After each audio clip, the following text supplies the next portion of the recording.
petits bouquineurs, on se retrouve aujourd'hui pour une nouvelle vidéo où je vais pouvoir vous présenter mon book haul de la rentrée. C'est parti. Pour ce book haul, je suis allée dans plusieurs endroits, notamment chez Emmaüs. J'y vais plutôt régulièrement pour voir un peu ce qu'il y a et je cherche souvent des livres bien particuliers qu'on trouve plus forcément aujourd'hui. Je suis également allée dans ma librairie préférée qui s'appelle Coiffard et là je me suis pas mal lâchée, en vrai j'ai trouvé des super bouquins. Et j'ai aussi été un petit peu à la FNAC parce que je cherchais certains ouvrages bien précis.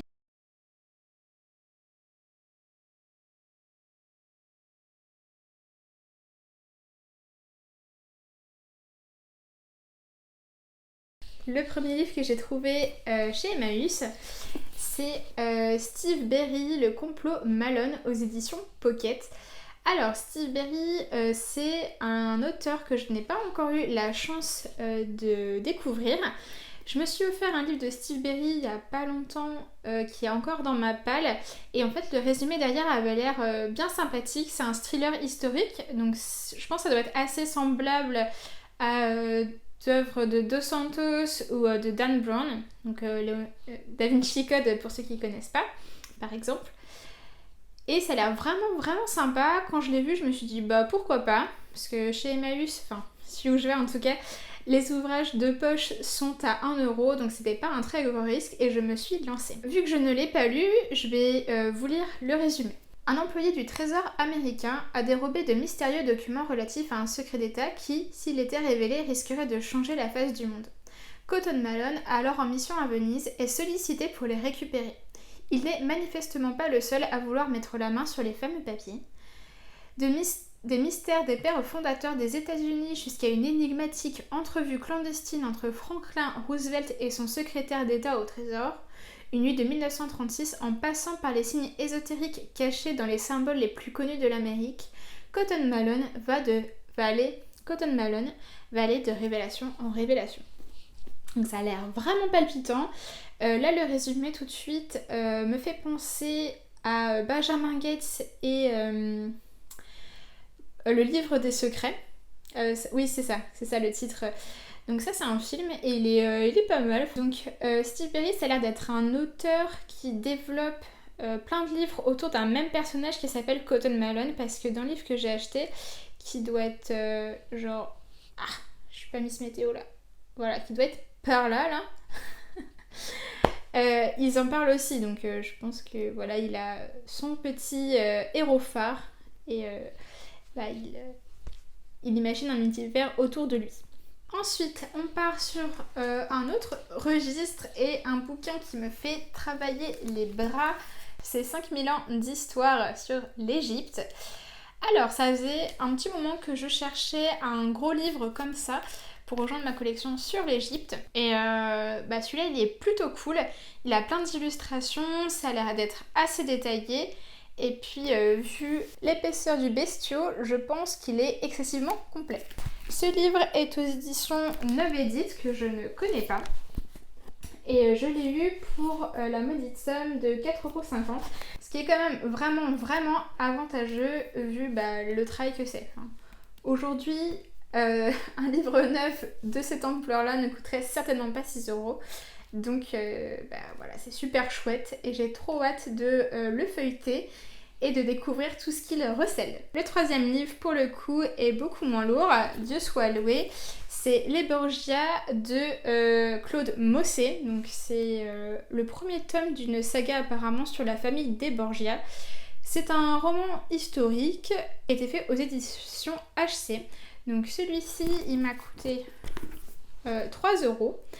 Et c'est pareil, je vais vous lire le résumé vu que je ne l'ai pas encore lu. La papauté a définitivement quitté Avignon pour Rome. À Valence, en Espagne, les Borgia se préparent à mettre la main sur le gouvernement de l'Église. Rien ne les arrêtera. Deux papes Borgia occuperont le trône de Saint-Pierre, mais à quel prix ? Intrigue, corruption, alliance sulfureuse, amour illégitime, crime, luxure, ils ne reculeront devant rien. Qu'il s'agisse d'Alonso Borgia devenu Calixte III, de son neveu Rodrigue, plus connu sous le nom d'Alexandre VI, ou des enfants de celui-ci, le bouillant César et la belle Lucrèce, pour satisfaire leurs ambitions, les coups les plus bas sont permis. J'adore les Borgia, j'adore cette période charnière de la Renaissance parce qu'il y a plein de personnages et de personnes très intéressantes qui s'y sont côtoyées. Donc autour des Borgia, il y a Léonard de Vinci qui a travaillé un petit moment pour César Borgia. On a aussi Machiavel qui s'est inspiré également de César pour écrire son célèbre livre Le Prince. On a aussi François Ier par extension qui s'est lié à Léonard de Vinci car le célèbre artiste a terminé ses jours au Clos Lucé en compagnie de ce roi de France hyper connu. Il y avait aussi Charles Quint à cette période-là et Henri VIII. Donc c'est une période extrêmement riche. La Renaissance italienne, voilà, il s'est passé énormément de choses. Et je suis d'autant plus intéressée que les Borgia est une famille qui suscite une très grande fascination. Une très grande fascination de manière générale. J'ai hâte de voir si ce livre rend hommage un petit peu à Lucrèce parce que elle, l'histoire vraiment ne l'a pas épargnée, la pauvre. Tout le monde la disait incestueuse et prête à tout pour sa famille. En fait, moi je pense qu'elle a été plutôt l'instrument de son père et de ses frères et qu'elle a été très malheureuse toute sa vie. Elle a été mariée plein de fois, ses amants ont été tués, ses maris ont été tués. Elle a dû vivre une vie d'enfer. J'ai hâte de voir comment ce livre la dépeint. Donc 3€ celui-ci chez Emmaüs. Donc là, on est rendu à un total de 8,50€ pour 3 livres, ce qui serait l'équivalent d'un livre de poche neuf. Le 4e livre, c'est la biographie de Louis XVI de Jean-Christian Petit-Fils. Alors celui-là aussi, j'étais trop contente de le trouver, je m'y attendais pas évidemment. Jean-Christian Petit-Fils, c'est un de mes auteurs préférés pour les biographies. J'ai lu la biographie qu'il a faite de Louis XV qui m'avait vraiment énormément transportée.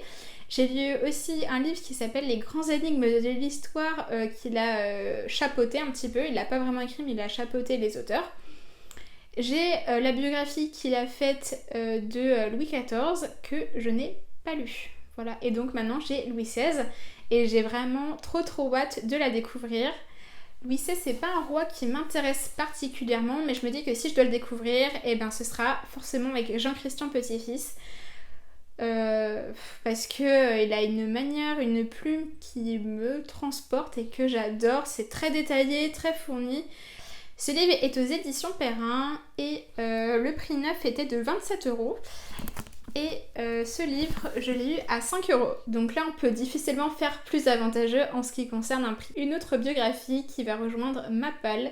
J'ai hâte vraiment de découvrir tous ces secrets. En 5e place, nous avons, histoire de changer un petit peu, une bande dessinée qui s'appelle Jules Verne. Donc ça va relater l'histoire, transcrire les romans les plus phares de Jules Verne en images. Donc la couverture est vraiment trop belle avec de la dorure, le livre un petit peu molletonné en cuir, la reliure vraiment cousue de très bonne facture. Je suis très contente. Et ce qui m'avait vraiment fait craquer dans cette BD, c'est les dessins. Donc c'est les dessins qui sont, très rétro là, avec des couleurs assez vives. Voilà, je suis trop fan. Elle est vraiment super bien. Voilà, c'est bien scénarisé, c'est un format de gaufrier classique. C'est un bon moment passé, c'est pas... Je mettrai pas dans mes BD coup de cœur, par contre les dessins sont très sympas et c'est très bien fait. Pour ça, aucun regret, et en plus ce sera un joli livre pour garnir ma collection Jules Verne. Donc le dernier livre que j'ai trouvé chez Emmaüs, c'est Tombe... Non, dans l'autre sens, Anaïs. Non, j'étais dans le bon sens. Donc c'est Tombe et momie de Paul J. Byrne. Ça c'est les éditions C'est Livres que je ne connaissais pas non plus. Donc là le bouquin est noir avec une couverture en papier tissu. Il y avait une jaquette mais je l'ai enlevée parce que j'ai une sainte horreur des jaquettes et des bandeaux sur les livres. S'il y a un truc qui me rend dingue, c'est bien ça. Donc du coup ça va rejoindre encore une fois ma collection sur l'Égypte. Donc là ça parle plutôt des ossements, des tombeaux, des cimetières, des momies évidemment et des sarcophages. Donc tout ce qui a trait au milieu de la mort en Égypte, les méthodes de momification, les hommages faits aux morts, comment ça se passe pour le ticket vers l'au-delà, etc. Et je suis trop contente, j'ai extrêmement hâte de les découvrir. Ça a l'air de balayer pas mal de choses et je trouve plutôt chouette. Voilà. Donc en plus la tranche est vraiment jolie avec cette argenture pareil, voilà, qui le met vraiment bien en valeur. Donc voilà, c'en est fini de mon book haul Emmaüs. Donc j'ai eu la chance d'avoir ces livres pour 25,50 €, ce qui est vraiment super cool. Sachant que une biographie comme les pavés que j'ai derrière là ça coûte entre 25 et 30 €, donc ce serait le prix d'un livre neuf. Et là j'en ai eu 6 et des exemplaires que potentiellement tout le monde n'a pas, comme notamment cette BD de Jules Verne. Donc je suis vraiment ravie et très reconnaissante d'avoir pu les trouver.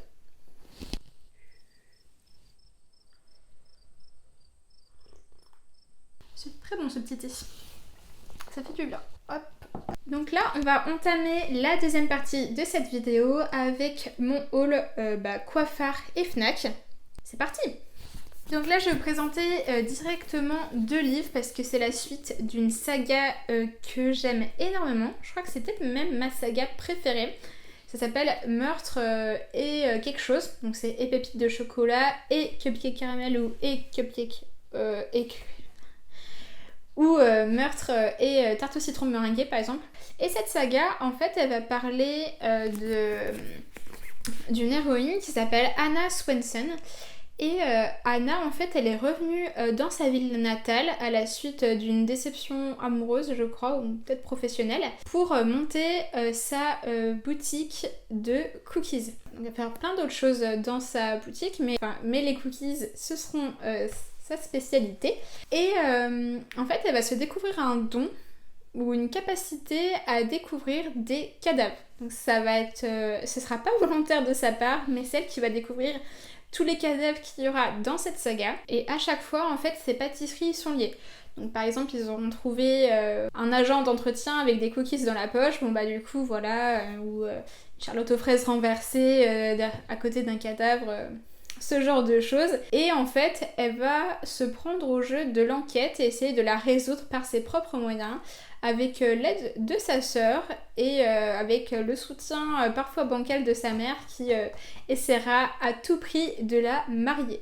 Donc c'est très bon enfant, très joyeux, très hivernal, avec de la neige. On a envie de se pelotonner au coin du feu avec un bon thé et un bon livre. La période de Noël, ça doit vraiment être très agréable. Le tome 4, ça faisait un petit moment que je le cherchais et que je le trouvais pas chez Coiffard. J'ai fait plein de librairies, je le trouvais pas. Je trouvais que le tome 5. Mais je voulais pas acheter le tome 5 avant le tome 4. Est-ce que ça fait sens ce que je dis ? Je sais pas. Bref. Donc là, j'ai trouvé les deux dans ma librairie préférée et j'ai craqué. Ça, je me suis dit, si jamais un jour je galère à trouver le 5, non, je veux pas de ça. Là, j'ai les deux, prêts à l'emploi, pour me distraire et c'est parfait. Alors, ces livres sont aux éditions Le Cherche Midi et ils coûtent chacun 15 €. Donc, c'est pas excessivement cher, je trouve, pour un livre neuf. C'est entre un format de poche et un format classique. Voilà. Et puis la couverture, les couvertures sont vraiment super jolies, je trouve.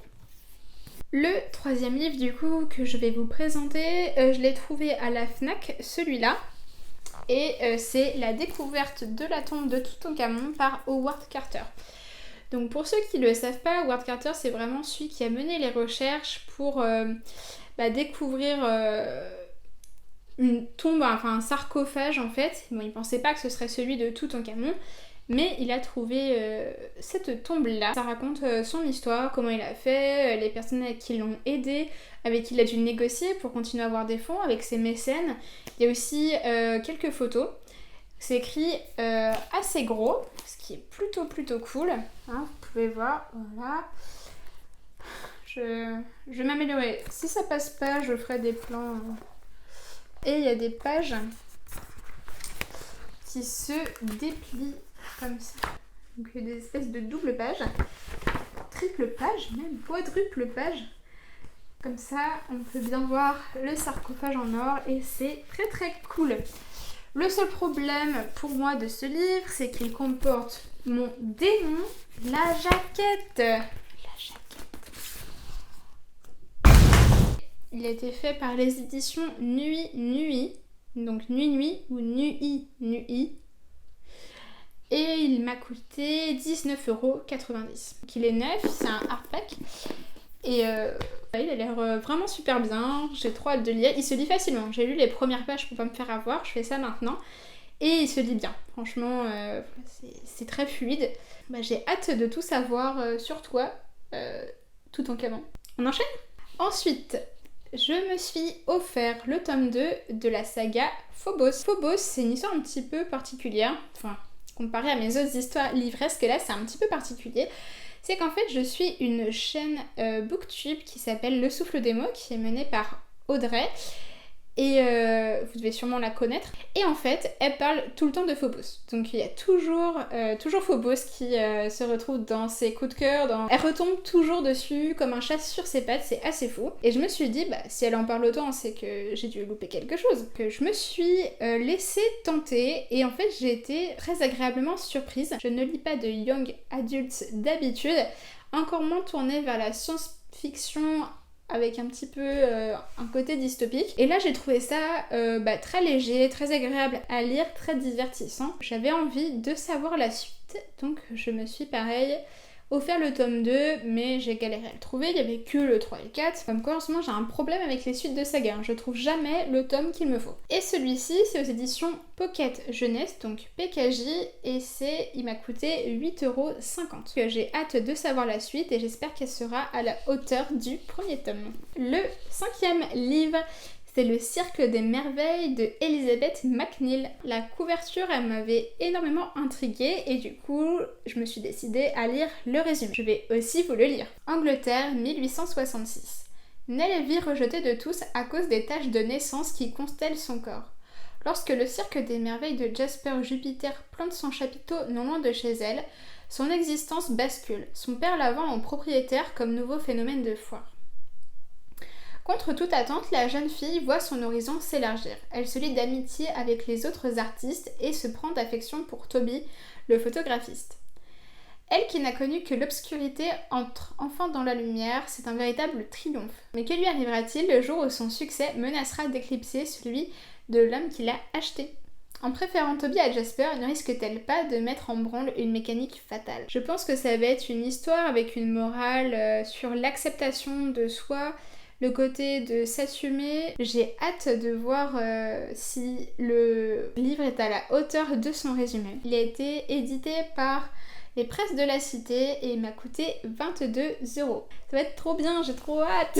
Les deux derniers ouvrages que je me suis offerts, ce sont 2 BD. C'est La Petite Mort tome 1 et 2. Je connaissais pas du tout. C'est 2 BD de Davy Mourier, aux éditions Delcourt. Ces BD, c'est l'histoire de la famille mort avec papa mort, maman mort, mamie mort et la petite mort.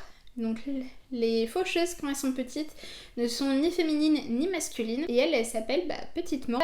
Elle est à l'école élémentaire et elle va apprendre un petit peu son métier de faucheuse, enfin son apprentissage de faucheuse, et dans le même temps elle va être scolarisée dans une école publique où elle va être confrontée à des humains classiques qu'elle devra tuer un jour. Ça va créer plein de situations plutôt rigolotes et c'est vraiment très sympa à lire, très divertissant. Pas du tout morbide pour le coup, ça nous donne une autre vision de la mort. À la suite de ça, je trouve que la mort a un petit côté un petit peu moins définitif. Et peut-être qu'un jour, on sera aussi, apprentis faucheuses. J'aime bien cette idée. Et le tome 2, du coup, la petite mort se retrouve au collège et elle va s'éloigner un petit peu de son meilleur ami qui va tomber amoureux, donc l'histoire un petit peu classique. Elle va avoir des boutons d'os, ça va être la désillusion et elle va être amenée à grandir très vite, cette petite mort, à la suite d'un accident avec l'univers. Ah oui, puis il y a un truc trop drôle aussi dans cette BD, c'est que l'univers, donc c'est celui qui commande les choses, le grand tout là, eh ben, il communique avec la famille mort à travers un poisson qui s'appelle le Petit Greg. En fait, c'est un téléphone. Et quand l'univers parle à travers la bouche de Petit Greg le poisson il devient tout rouge, il grandit et il hurle les consignes. C'est super drôle, il se transforme un peu en espèce de démon pour établir l'ordre des choses et les volontés de l'univers. J'ai hâte de découvrir la suite qui est déjà sortie, il y a au moins un tome 3 et un tome 4. Que je les recommande, ils sont hyper divertissants, hyper fun. Cette vidéo book haul de la rentrée est terminée. Il y en avait pas mal quand même, hein. Je me suis assez fait plaisir sur cette rentrée. L'air de rien quand même, là je viens de vous présenter 14 bouquins, un sacré budget. Quoi qu'il en soit, on se retrouve bientôt pour une prochaine vidéo qui va être un update de mes lectures de l'été. Donc je vais mixer juin et août. N'hésitez pas à vous abonner, mettre un like si ça vous a plu et vous pouvez aussi me laisser en commentaire vos petites folies livresques de la rentrée. Je serai trop contente encore une fois de pouvoir les lire et de partager ça avec vous. Sur ce, je vous laisse et à bientôt!